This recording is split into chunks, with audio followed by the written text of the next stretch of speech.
These are the blunders from down thunder that made Australia great. On Monday, the 20th of August 1860, some 15,000 people watched a team of 19 explorers led by Robert O'Hara Burke set out from Royal Park in Melbourne, aiming to become the first to travel across Australia from south to north. Within the first 2 months of the expedition, 2 of the 5 team leaders had resigned and the majority of the team had been fired. By the end of the expedition, 7 members of the team were dead, including Burke and his deputy, Wills. The expedition is one of Australia's finest examples of leadership stupidity. Welcome to this episode of Blunders Down Under, laughable lessons from the past, in which we talk about dumb decisions from the past which have helped, shaped and make Australia great. I'm Josh McGrath. And I'm John Gibbs, and today we're talking about Robert O'Hara Burke, the leader of the disastrous Burke and Wills expedition. So who was Robert O'Hara Burke? Born in 1821, Robert O'Hara Burke tried to get into the British Army, but was rejected after failing his probationary exam. He then joined the Austrian Army, but was forced to resign due to debts and taking absence without leave.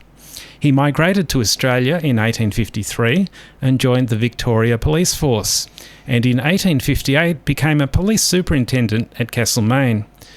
In the late 1850s, an exploration committee was formed in Victoria with the aim of arranging an expedition to the Australian interior.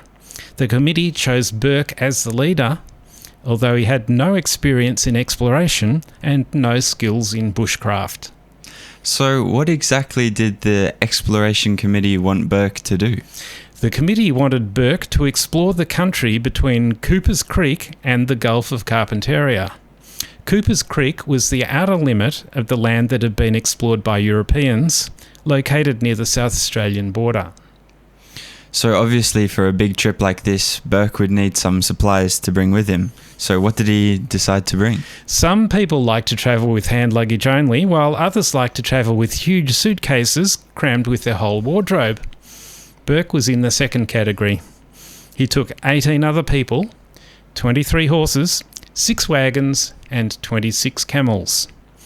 I won't go through his entire packaging list, but it included 2 tons of food, including more than 1 ton of dried meat, 18 tons of hay and other food for the animals, 6 tons of firewood, 35 guns, 80 pairs of boots, 30 cabbage tree hats, 160 pairs of trousers, 50 rockets, and 1 Chinese gong. So what happened on the first day the exploration set out? The expedition was due to set out at 1 p.m. on Monday the 20th of August. Over the previous several days, the various animals had been gathered at Royal Park and the supplies had been packed into the wagons. On the Monday, crowds arrived to shake hands with the explorers, and many important speeches were made, so the expedition didn't get underway until 4 p.m. By midnight, they had only travelled as far as Essendon, just 6 kilometres away. 1 wagon had broken down even before it left Royal Park, and 2 more wagons broke down at Essendon. One of the committee members had offered to transport all of the equipment up the Murray River to the junction of the Darling River, but Burke had refused the offer because he was offended that the committee member had voted against Burke leading the expedition. So what did Burke discover during his first month of the expedition? Well, after 4 weeks, they'd only travelled as far as Balranald, which is just over the New South Wales border from Victoria.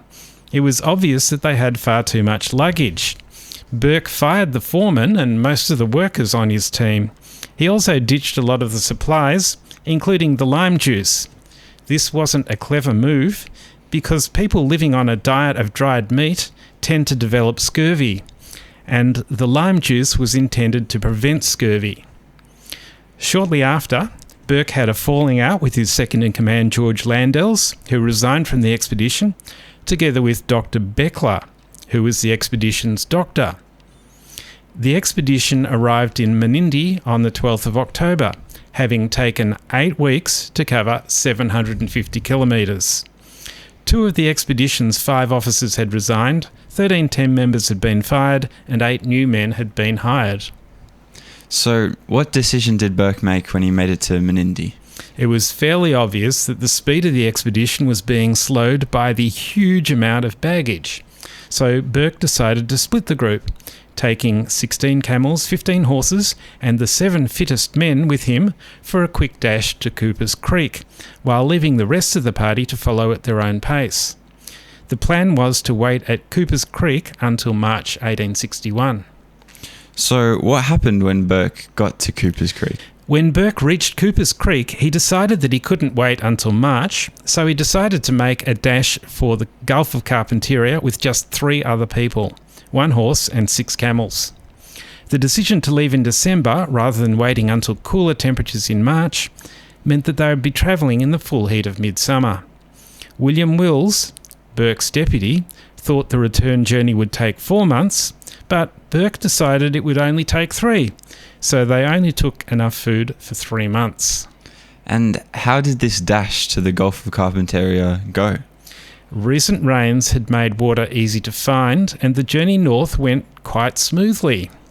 In February 1861, they arrived in a swampy area near their destination, so Burke and Wills left the others behind and set off on foot for the Gulf. They may have reached the Gulf, but there's no documentary evidence. As they were running out of food with less than a month's supply left, they now needed to return to Cooper's Creek as quickly as possible. So, in the meantime, whilst this was going on, what was happening to the rest of the party? The party that was left at Menindee was supposed to follow the advance party to Cooper's Creek, but they were making very slow progress as a number of the men were sick with scurvy. They never made it past Boolloo River, where 3 of the men died. The other party that was left at Cooper's Creek had instructions from Burke to wait for 13 weeks. They actually waited for 18 weeks, by which time they were running low on supplies, suffering from scurvy, and had come to believe that Burke would never return. They carved a message on a tree, buried some provisions just in case Burke did return, and left to head back to Menindee. What happened on the journey back to Cooper's Creek? Running short of food, Burke and his team started abandoning equipment and shooting and eating the camels, before shooting and eating their only remaining horse, Billy. Charles Grey became ill, but Burke thought he was pretending.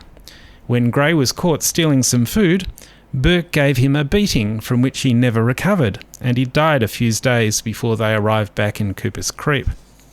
What did they find when they arrived, weak from hunger and exhaustion, at Cooper's Creek? They found a coolabah tree with the word dig carved into it. It turned out that the men who had been waiting at Cooper's Creek had left on the very same day, just hours before Burke, Wills and King finally returned. Burke and the others dug up the provisions left for them and spent 2 days resting. Wills and King wanted to follow the other men to Menindee, but Burke overruled them. He decided that they would head for a cattle station in South Australia near Mount Hopeless. The name of the mountain pretty much gives the outcome away. So what ended up happening to Burke, Wills and King? They received assistance from Aboriginals who gave them food and water, but when Burke forcefully stole some fish and fired a gun to steal the Aboriginals away, they were left to fend for themselves. Wills died first, followed by Burke. Their illnesses were probably caused by a combination of scurvy and beriberi. King managed to find another Aboriginal group and live with them for a month or so until he was found by a rescue expedition. What was the overall outcome of this expedition they did? Some people say the expedition proved that Australia had no inland sea. However, that had already been proved by Charles Sturt several years before. The expedition was mostly just a tragic waste. 7 men died during the expedition, and all 7 deaths were at least partially attributable to foolish decisions of Burke, and in particular, the foolish decision to abandon the supply of lime juice near the start of the expedition, resulting in most or all of the men suffering from scurvy. Nonetheless, Australians love a tragic story, and monuments to Burke and Wills were erected in Melbourne and in numerous other places. So what's the moral of this story? Never pick a leader who cares only about his own image and treats his team members as disposable tools.